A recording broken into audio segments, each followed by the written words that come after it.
ቤተሰብ ወንድማችን ታሟል።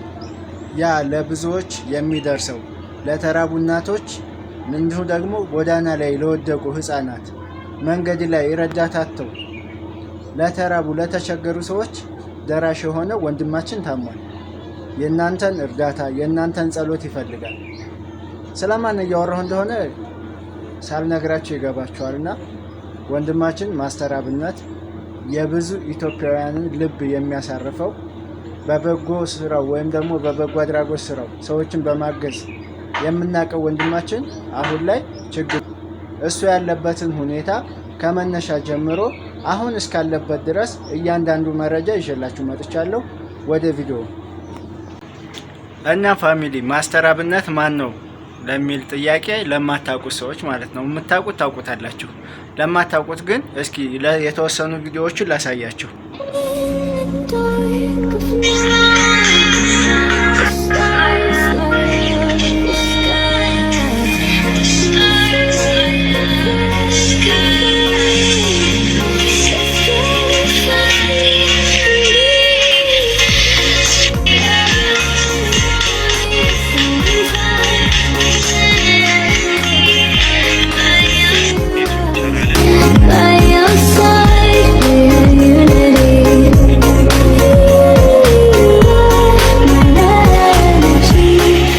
እንኳን አብሮ ኖሮ ይቅርና የልጅ ፊት አንዴ እንኳን ያዩት ያባባ ያቄት የለም እንዴ ላፍታ እንኳን ችሎ መለየት መላመድ ከመወለድ በላይ አስተሳስሮ አቆራኝቶናል። ተለዩ ማለት በድንገት ኧረ እንዴት ይሆናል?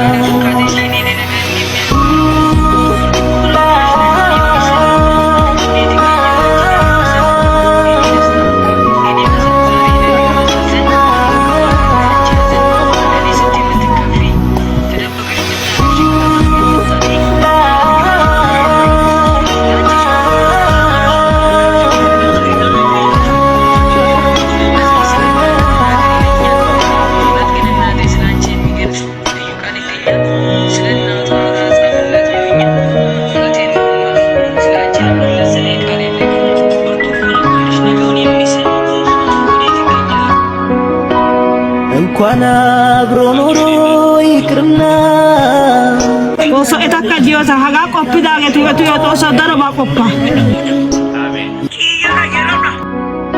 ሲናጨባት እንደረዳችሁ ለእናንተ እግዚአብሔር ይርዳል።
እና እንግዲህ ከሞላ ጎደል በጣም ብዙ ቪዲዮዎች የሚያስለቅሱ እንባ የሚያመጡ በጣም ብዙ ቪዲዮዎች አሉ። ከነዛ መካከል የተወሰኑትን ነው አሁን እኔ ያቀረብኩላችሁና ይህ ወንድማችን ደግሞ ታሟል። ይህ ማለት ከሱ እንደሰማነው የበሽታው መነሻ የጎፋ በነበረው አደጋ በዛ ሰዓት እንደጀመረው ነው የሚናገረው። ካንሰርም እንደነበረና ከካንሰር በሽታ ደግሞ አሁን እንደተሻለው ነው የሚናገረው። ብዙዎች ግን ያው አልታወቀም እንጂ በዛ በሽታ ውስጡ ላይ ሊኖር እንደሚችል ግምታቸውን እያስቀመጡ ነው። ምክንያቱም እሱ ቪዲዮውን አሳያችኋለሁና እዛ ቪዲዮ ላይ የተናገረው ምንድነው ሰውነቴ እየቀነሰ ነው። ስለዚህ ያ ደግሞ ሰውነትን ሊቀንስ የሚችል ነገር አንዱ ካንሰር ነውና እሱ ግን በሽታውን በግልጽ እስካሁን አልተናገረም። እናንተ ምን ሊሆን ይችላል ብላችሁ ታስባላችሁና ሌላው እስኪ እሱ ስለ በሽታው ሁኔታ የተናገረውን ቪዲዮ ቁጭ ብዬ አይደለም መቀመጥ አልችልም። በምርመራ የማይታወቅ ታማሚ አንተ ትሆናለህ። ብትመረመር በሽታው አይገኝም አንተ ላይ ህመሙ አይታወቅም፣ ግን ሳይኮሎጂካሊ ትጎዳለህ። አይምሮን እያጣህ ነው የምትመጣው፣ ራስን እያጣህ ትመጣለህ። የሆነ ሰዓት ላይ ሳትትልና ራስን ትረሳለህ። ከኔ ከጤና ሁኔታ ጋር ተያይዞ ባለው አጠገቤ ላይ ካሉ ሰዎች ምናልባትም የሚወጡ ነገሮች ይሆናሉ ብዬ አስባለሁ። በእኔ ምክንያት ግን ማንንም ሰው ማስጨነቅ አልፈልግም። አንድ የሚያምነው ነገር አለ፣ እግዚአብሔር ሁሉን እንደሚችል፣ የውስጤን ህመም እሱ እንደሚፈውስ። ሰው ፊትን ያያል፣ እግዚአብሔር ልብን ያያል። አጥላው ሰውን ስትረዳ የሰዎችን ህመም የሰዎችን ስቃይ ደርሰ መከራቸው አጠገብ ላይ ስትቆም ልክ እንደኔ ሌሎችም እንደዛው ናቸው። ፊታቸውን ስታይ ወጥተው ሲገቡ ለሌሎች ሲተርፉ ለነሱ ይበቃቸው ይመስላል። በዚህ ሳምንት ውስጥ በአንድ ወር ባልሞላ ጊዜ ውስጥ 5 ሰው የህክምና ወጪያቸውን ላይቭ ላይ ቁጭ ብለን ከደጋግ ኢትዮጵያውያን ሰብስበን ወደ ህንድ ሀገር ሄደው እየታከሙ ያለው አሉ። በቅርቡም የሚሄዱ አሉ። በብር ሲተመኑ ብዙ ብር ነው አይደል? ከብር ወደ 30 ሚሊዮን ብር አካባቢ ተሰብስበዋል አንድ ሳምንት። ግን መቀመጥ አልችልም። ለነሱ እኔ እርዳታ ሲሰበስብ ቁጭ ብዬ አይደለም መቀመጥ አልችልም። መቀመጥ የማልችልበት ምክንያት አለ። እነሱ ደግሞ ተፈውሶ ሲመጡ እኔ በረታለሁ። የነሱ ገንዘብ ተሰብስቦ እያለቀሱ የነበሩ እናቶች፣ እያለቀሱ የነበሩ አባቶች፣ የአንገቱን የደፋው ወጣት አንገቱን ቀና ሲያደርግ ያቺ እናቷ በኩላሊት ምክንያት ታማ ስታለቅስ የነበረች እህታችን ሳቋን ሲያይ እኔ ልብ ይበረታል። የኔን ህመም እዛ ጋር ረሳለሁ፣ የኔን መታመም ረሳለሁ። ግን ደግሞ ሳልፈልግ ሰውነቴ እየቀነሰ መጣ።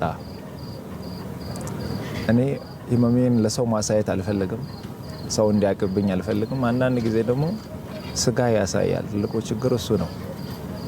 ጃኬት ብትደረብም ይታያል፣ ውስጥ ያሳያልና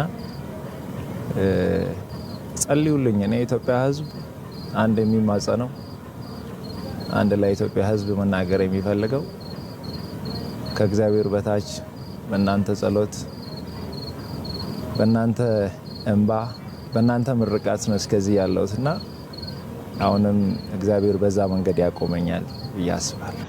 እና እዚህ ጋር እንደተመለከታችሁት ወንድማችን እንዴት እንደታመመ በሽታው ምን እንደሆነ በግልጽ ባይናገርም በጣም እንደታመመና ብዙ ጊዜ ሐኪም ቤት እንደቆየ ነው የሚናገረው። አሁን ደግሞ የመጨረሻው ምንድነው? እሱ መልእክት ለኢትዮጵያውያን መልእክት አስቀምጧል። ምንድነው? እንግዲህ ሲቸግራቸው ሲርባቸው ወላጅ ለሌላቸው ህፃናት ሲደርስ እንዲሁም ደግሞ ልጅ ለሌላቸው እናቶች እንደ ልጅ ሆኖ በመልካም ስራው የምናቀው ማስተር አብነት ሁሉም የኢትዮጵያ ህዝብ በሚያመልከው አምላክ ሁሉም በሃይማኖቱ ጸሎት አድርጉልኝ። እኔ የሚያስፈልገኝ በአሁኑ ሰዓት ብር አይደለም፣ ሰውም አይደለም። የሚያስፈልገኝ ትልቁ ነገር የእናንተ ጸሎት ነው እያለ ይማጸናልና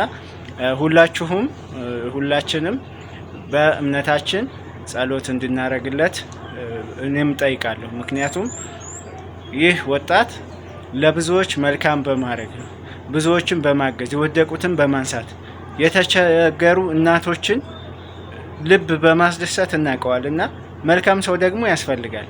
መልካምነት አንድ ስጦታ ነው። ስለዚህ ስጦታውን እየተጠቀመ ያለ ለተቸገሩ ለተጨነቁ እየደረሰ ያለ ምርጥ ወጣት ነውና እንዲሻለው ፈጣሪ እንዲምረው ሁላችሁም ጸሎት አድርጉ። እስኪ የሱን የመጨረሻ ቪዲዮ ላሳያችሁ። አንድ ማምነው ነገር አለ። እግዚአብሔር ሁሉን እንደሚችል የውስጤን ህመም እሱ እንደሚፈውስ ሰው ፊትን ያያል፣ እግዚአብሔር ልብን ያያል። ሰላም እንደምን ቆያችሁ? መታመሜን ሰምታችሁ በጣም ብዙ ሰዎች እየተጨነቃችሁ ነው። መታመሜን የነገርኳችሁ እንድትጨነቁ ፈልጌ ሳይሆን እንድጸልዩልኝ ስለሚፈልግ ነው። በእርግጥ አዲስ ሚዲያ ኔትወርክ ጋር በነበረን ኢንተርቪው ቆይታ ጋዜጠኛው በድንገት ሲጠይቀኝ መታመሜን ነግራችኋለሁ። አሁንም ቢሆን ሁላችሁም በየእምነታችሁ እንድትጸልዩልኝ እፈልጋለሁ። ህመሙ የጀመረው አሁን አይደለም፣ ተላምደናል። ዛሬ 1 ዓመት ከ5 ወር አካባቢ የሚሆን ይመስለኛል። ያኔ ጎፋ በመሬት ናዳ ምክንያት ወገኖቻችን በሞቱ ጊዜ ለማገዝ እዛ ነበርኩኝ። እዛ ታመምኩ። ከዛ በኋላ ህመሙ በዛው ነው የቀጠለው። እስካሁን ባለው የህክምና ክትትል እያደረኩ ነው። ቀጣይ ያለው የህክምና ሁኔታ በቅርቡ ከሀገር ውጪ ሄጄ በቂ ህክምና አደርጋለሁ። ህክምና ብቻ ሳይሆን በዚህ ሰዓት ለኔ የሚያስፈልገው የኢትዮጵያ እናቶች፣ የኢትዮጵያ አባቶች፣ ወጣቶች ሁላችሁም በየእምነታችሁ እንድጸልዩልኝ እፈልጋለሁ። እንግዲህ ፋሚሊ እዚህ ጋር እንደምትመለከቱት ወንድማችን ከታመመ 1 ዓመት አልፎታል ማለት ነው። እንግዲህ ወደ 2 ዓመት እየተጠጋው ነው። ስለዚህ ሁላችሁም ጸሎት አድርጉ። ብዙዎቻችሁ ደግሞ ውጭ ሀገር ሄዶ ማለት ከ2 ወር በኋላ ውጭ ሀገር ሄዶ ሊታከም እንደሚችል ሀሳብ ሰጥቷልና ሁላችሁም በምትችሉት አቅም ግፊት እንድታረጉ ሄዶ መታከም እንዲችል። ምክንያቱም ይሄ ልጅ ለቤተሰቦቹ ለሚስቱ ምናምን ብቻ አይደለም የሚያስፈልገው፣ በአሁኑ ሰዓት የሚያስፈልገው ለሁሉም ኢትዮጵያዊ ነው። ስለዚህ ለኢትዮጵያ ደግሞ የሚያስፈልግ ሰው መዳን አለበት። ያ እንዲሆን ደግሞ የእናንተ ጸሎትና ግፊት ያስፈልጋል። እንግዲህ ፈጣሪ ማረው።